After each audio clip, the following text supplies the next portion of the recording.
영국에 잭 더 리퍼가 있다면 미국에는 헨리 하워드 홈스가 있다라는 말이 있는데, 미국 최초의 연쇄살인마로 기록된 헨리 하워드 홈스는 1860년에 태어났다. 그의 본명은 허먼 웹스터 머젯이지만 1886년 시카고로 이사를 하면서 가명인 헨리 하워드 홈스라는 이름을 사용했는데, 1887년 홈스는 공터를 구입하여 3층짜리 건물을 짓기 시작했고, 1층은 상가이고 2, 3층은 호텔, 지하실이 하나 딸려있는 구조라고 한다.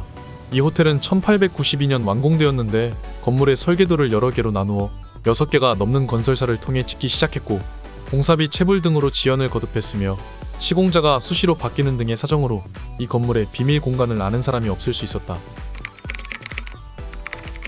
지하 1층, 지상 3층으로 이루어진 이 건물의 지하는 헨리 하워드 홈스만의 은밀한 비밀 공간이었다고 한다.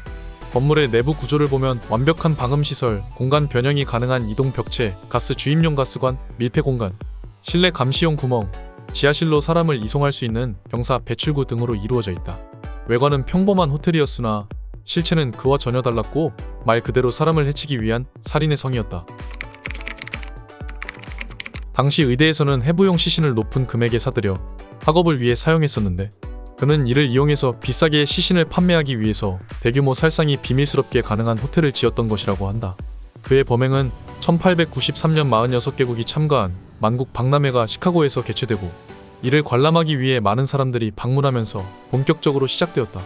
당시 만국 박람회를 보기 위해서 사람들이 숙박을 위한 호텔을 찾았고, 그 덕분에 근처의 호텔들은 모두 만실로 운영되었다고 한다. 그는 자신의 호텔에 방문한 손님들을 끔찍한 수법을 총동원하여 사망케 하고, 가공의 임무를 내세워서 생명보험을 들어 보험금을 타거나 시체를 대학 또는 병원에 해부용으로 판매하는 방식으로 범행을 이어갔다. 헨리의 범행은 시카고의 박람회가 끝나고 호텔을 찾는 손님들의 수가 적어지면서 발각되었는데, 시체를 팔 수 없어 수입이 줄어든 그는 새로운 돈벌이를 위해 다른 방법을 찾기 시작했다. 결국 자신의 호텔에 스스로 불을 질러서 화재보험을 타내려는 방법을 사용했는데, 이 화재를 조사하기 위해 보험사의 직원과 소방관이 호텔의 화재 원인 등을 조사하기 위해 방문했을 때 지하에서 미처 치우지 못한 시신이 발견되면서 그의 모든 범행이 들통났다고 한다. 그는 자신의 범행을 도왔던 동료마저 보험금을 위해서 폭발 사고로 위장하여 살해하였고, 아버지와 남편의 실종을 의심하고 신고할 것을 우려하여 그의 가족들마저 살해했다. 드디어 1894년 11월 17일 헨리는 체포되었고 교수형에 처해지면서 그의 범죄 행각은 종결되었다. 홈스는 자신의 범죄로 인해 사망한 피해자 유족들이 자신의 시체를 도구라고 해부할까봐 두려워 유언으로 관을 시멘트로 감싼 후 10m 깊이의 땅속에 묻어달라고 했다고 한다. 하지만 2017년 헨리의 무덤이 세상에 다시 드러나는 사건이 발생했는데, 그가 사망한 후에 사실은 타인이 처형되었고 홈스는 살아남았었다라는 루머도 있었고, 홈스의 사대손 제프 마젯이 사실 홈스가 잭 더 리퍼이다라고 주장했기 때문이다.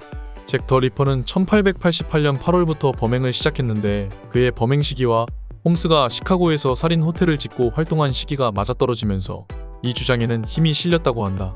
결국 그의 무덤을 파헤치고 DNA를 대조한 결과 이 주장은 거짓으로 드러났다. 호텔 지을 때부터 저런 짓을 할 생각으로 지하를 만들었다는 것이 너무 충격적이다.